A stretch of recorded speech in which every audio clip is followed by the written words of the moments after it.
진행을 맡은 김경란입니다. 자, 오늘도 이 대한민국 여성이라면 한 번쯤은 해봤을 인생의 크고 작은 고민을 허심탄회하게 풀어보는 시간, 이 신세계 함께해 주실 가족들 나오셨습니다. 반갑습니다.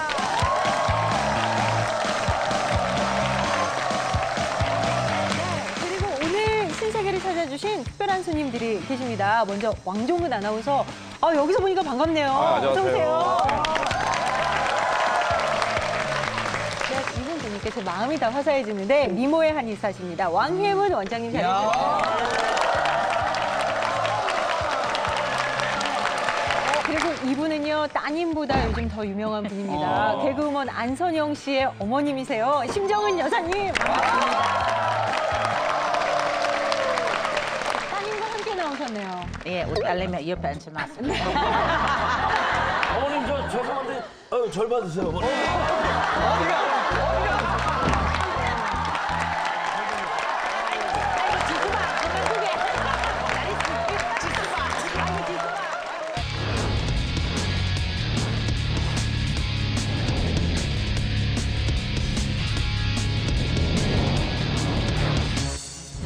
저는 11개월 된 아들을 둔 워킹맘인데요.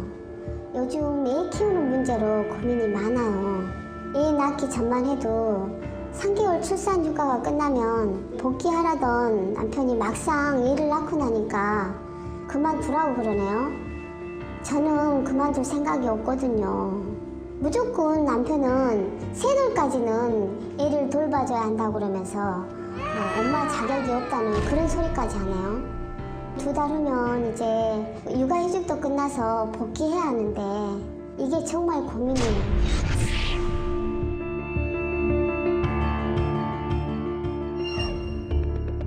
네. 이분의 고민은 사실 직장을 다니다가 결혼을 해서 육아를 하시는 분이라면 누구나 이렇게 한 번쯤 생각을 해봤던 그런 고민 같은데요. 이분은 정말 능력 있는 분이었어요. 7년 동안 한 직장을 계속 다니면서 사실은 아이를 낳고 복직을 하면 승진까지도 약속을 받은 상태고, 그래서 너무 일을 하고 싶은데 남편이 지금 반대를 하는 거예요. 근데 사실 육아를 하면서 직장을 다닌다는 게 쉽지가 않잖아요. 그래서 남편이 그렇게 강하게 이야기를 하니까 진짜 남편 의견을 무시할 수가 없어서 지금 상당히 고민을 하고 있거든요. 예. 야, 정말 근데 이번 주제는요, 진짜 현대 여성들에게 굉장히 와닿는 주제예요. 왜 남자친구가 결혼하면 아나운서 그만두라 그래요? 아니요, 뭐 저는 제 마음대로 할 거예요.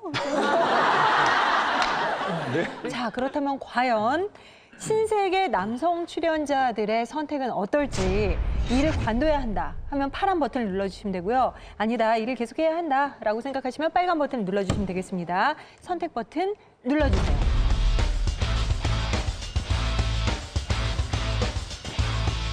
남편이 그만두게 해서 회사 못 갔잖아. 네. 나중에 무슨 말을 듣게 되는 거 아니야? 내 인생 돌리도. 남의 자식한테 만약에 그렇게 했으면 희생이에요. 본인이 낳았기 때문에 책임이죠. 24시간 동안 아이와 지내다 보니 거꾸로 그 스트레스가 아이에게 전이되는 되는 경우도 굉장히 많다라는 거예요. 얘를 창밖으로 던져버릴까라는 생각을 세탁기에 넣어서 돌리고 싶다는 얘기죠. 출산 비용 1,000만 원 시대 우리나라 도우미 같은 경우에는 한 달 비용이 한 180에서 200만 원 정도 들어가고요. 아이가 대학 졸업할 때까지 총 비용이 3억 한 1,000만 원 정도 됩니다. 부자들의 일부 이야기가 아니고요. 저희 주변에 있는 모든 사람들이 겪고 있습니다. 자, 다 누르셨는데요. 그럼 한번 확인해 보겠습니다. 신세계 남성의 선택.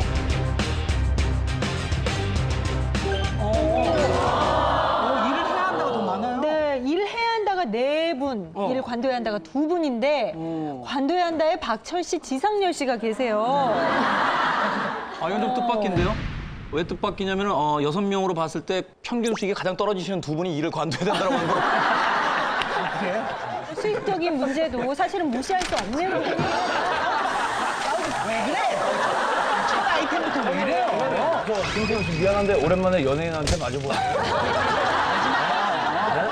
사실은 이 포커스가 남자가 많이 벌기 때문에 여자 보고 쉬라는 뜻이 아니라 그냥 남자의 마음은 여성이 집에서 아이를 좀 더 정서가 어느 정도 이제 자리 잡을 때까지 한 4, 5년 정도를 잡아주기를 바라는 그런 마음.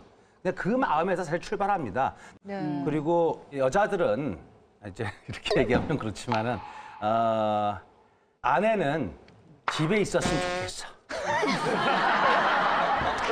왜요? 아, 잘 모르겠고 그냥 집에 있었으면 좋겠어. 아, 그래요? 어디 좀 안 다니고. 저 박철영님이 저기 저 청심환 같은 얘기거든요. 네. 저 같은 경우에도 좀 그런 주의예요. 그러니까 뭐 내가 100을 벌든 200을 벌든 내 여자는 그냥 집에 들여 앉혀야 된다 이런 주의거든요. 물론 뭐 직장 나가서 뭐 사회적으로 이제 뭐 소셜 포지션이 위로 올라갈 수 있지만 그거 이전에 딴 사람들한테 거기까지 올라가기 전까지 세상에 그 공짜는 없잖아요. 그러니까 뭐 비바람도 맞을 수 있고 그러니까 나의 아내가 그런 게 싫은 거예요. 일단은. 나도 지상렬 씨한테 한 포를 던지겠는데 내 주위에 이런 사례가 있어요. 스튜디오스인데 애를 이래 아줌마 도우미 아줌마한테 그 중국 아줌마한테를 맡겼어. 그래가지고 한날 이 비행이 취소가 돼가지고 집에 갑자기 왔는 거야. 집에 오니까 문을 열고 왔는 게 애를 갖다가 방에다가 먹을 걸 확 커트려 놓고 줄을 애 여기다 이렇게 묶어 가지고 그 장에다가 이래 묶고 놨는 거야. 묶어가지고 그 애를 쭉 이렇게 묶고 지는 저쪽 방에서 이렇게 누가 자고 있더래. 그래가지고 바로 내보냈대요 그 아줌마를. 그런 사례도 있고 하니까 아기가 어느 정도의 엄마 품을 그거 좀 그 할 때까지는 엄마가 집을 지켜주는 것도 바람직하지 않나? 일단은 그 엄마가 키우는 것이 가장 자연스럽다라고 하지만 만약 거꾸로 돌아가서 엄마가 다 아이를 키우던 시절의 어머님들에게 지금 자신의 사회생활을 다 포기하고 집안에서 육아만 한 것에 대해서 만족하십니까? 라고 물어봤을 때 저기 고기 벌써 흔들고 계신 거죠? 동의하시는 거죠? 저는 이게 굉장히 중요한 포인트라고 아니 생각해요. 근데 지금 왜냐면 김태훈 씨가 얘기하신 김에 한번 물어보죠. 네. 아이를 키우면서 육아에만 전념한 인생에 대해서 만족한다. 손 한번 들어보세요. 두 분. 세 분. 자, 세 전업주부로만 분 산 거에 대해서 후회하고 있다. 손 한번. 내가 아이만 키우고 집안일만 한 거에 대해서 후회한다. 네. 그것이 잘못된 선택이었다라는 많은 분들이 후회를 하고 있단 말이죠. 그런데 이미 잘못된 선택을 해서 잘못된 후회가 선택을 하는 게 아니고 아니라 말하자면 예. 그 사회생활을 어느 정도 하는 것이 더 나았겠다라는 어떤 나름의 어떤 후회를 가지고 계신데 후회가 아니라니까 아쉬움이지. 아니 금보라 씨가 무서워요. 아니 그게 아니라 아버지하고 정말 합의를 봐야지. 뭘 합의를 봐야 빨리 끝내야지. 일단은 조금 기다릴 필요가 있지 않나. 뭘 기다려 나쁜 짓 더 하게? 한때 불장난을 끝나고 돌아오는 경우가 병 들어서 돌아오려고? 아빠를 존중해야만 된다고 생각하는 게 뭐냐면 여보세요 뭘 좋은 짓이에요? 아버지가 올바른 아니 부분을 내가 하지 보니까 않는데. 태훈 씨는 자기가 저럴 소지가 너무 많은 거야. 아니 그게 아니라 표현 자체가 엄마들이 제일 싫어하고 섭섭해하는 게 후회란다는 엄마들은 절대 자식에 대해서 어떤 후회는 없어요. 저 해갖고 선배님 뭐. 이러시면 이번 주에도 저 분량이 안 나옵니다. 저는 정말 왕종근 씨 얘기를 듣고 싶은 게 왕종근 씨 부인도 상당히 능력이 있는 분이셨는데 사실은 사실은 뛰어나고 육아에 더 힘을 쓰셨잖아요. 그렇죠. 자기 자신의 일을 좀 내려놓고 집에 그러니까 계셨거든요. 제가 젊었을 때는 네. 제 또래가 결혼을 하면 당신은 집을 지켜. 아이 돌보고 그렇죠. 내가 열심히 벌게. 이게 가장 정상적인 남편의 말이고 만약 그때 당신도 같이 좀 벌면 안 될까 이러면 뭔가 좀 비겁한 남자 같은 느낌이 있었어요. 그 당시에는. 네, 우리 때는 그랬어요. 근데 지금은 지금 반대 현상이 나타나고 네. 있잖아요. 그러니까 지금은 일을 그러니까- 해야 된다라고 하셨잖아요. 네, 제 예를 들면 우리 집사람도 우리 아들 낳고 조금 있다가 그만뒀어요. 예. 학교 교편 잡고 있고 네. 성악 활동을 했는데 제 뒷바라지와 육아를 위해서 그만두고 계속 전업주부로 지금 있는데 집에만 있으니까 잔소리밖에 안 돼. 피해자라 이거야. 본인이 피해자다. 왕종근 아나운서는 네, 그래. 육아에 관심이 없어. 육아에 관심이 없고 아니야. 나한테 잔소리하는 게 지금 거죠. 그리고 이게 중요한 거예요. 지금 만약 이분이 남편이 그만두게 해서 회사 못 갔잖아요. 네. 나중에 무슨 말을 듣게 되는가 하면 그래. 못난 당신 뒷바라지 하느라고 내 인생은 이제 다 끝나지 않느냐. 내가 하고 싶은 건 아무것도 못했다. 반드시 그 말을 하면 왜냐면 요즘 여성들이 너무 똑똑해 진짜로. 그 부인이 그런 말 하시나 봐요. 네. 아니 원래 성악을 했거든. 그 나 때문에 성악을 포기했잖아요. 자기 대학 동창들이 예술의 전당 같은 데서 독창회 같은 걸 한다고. 그럼 그걸 TV로 보면서 막 울고 있어요. 나한테 그래. 내 인생 돌리도. 그럴 때마다 그걸 듣는 남편의 입장은 그래. 너 나 때문에 희생했구나.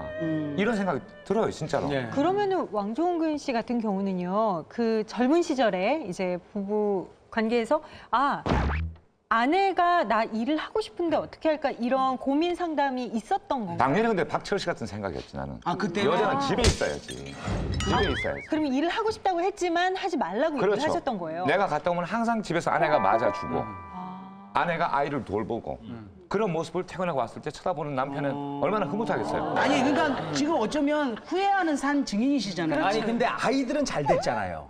아이를 잘 키웠지 물론 엄마가 키우는 게 더 좋지 좋긴 그렇죠. 좋지. 그 두 가지를 다 가질 수는 없어요. 그럼 이 중에서 예. 뭐 보모한테 보모한테 자라나신 분 있나요? 우리 네, 중에서 우리 직접? 저는요. 그 시대에도 아니 우리가 우리는 우리 시골 살았어요. 아니 우리가 아니 금보라 씨 이야기에 제가 공감이 되는 게 우리 저희가 때는 자식이 많았어요. 저희가 팔남매잖아요. 저는 팔남매거든요. 어느 정도로 엄마가 관심이 없었냐면 정말 방치해요. 그래, 밥 먹으라 그때만 아니 불러. 제가 친구 집에 갔다가 정말 화가 나서 2달 만에 집에 들어왔는데 몰라요. 빵 먹어라 이러는 거에서 엄마 나 2달 만에 왔는데 아 그랬나? 그런 자식이 데는 잘 많으니까. 컸거든. 우리 자식이 많고 애들은 나가서 놀다가 밥 먹어라 그러면 오빠한테 동생 찾아오고 동생이 동생 찾아오고 그땐 또 이래서 그렇게 했고 근데 우리 형제가 부모들이 많았지. 지금 엄마들처럼 어떤 학골이 열타고 막 자식에 올인하고 이게 없어. 먹고 살기 바빴기 때문에.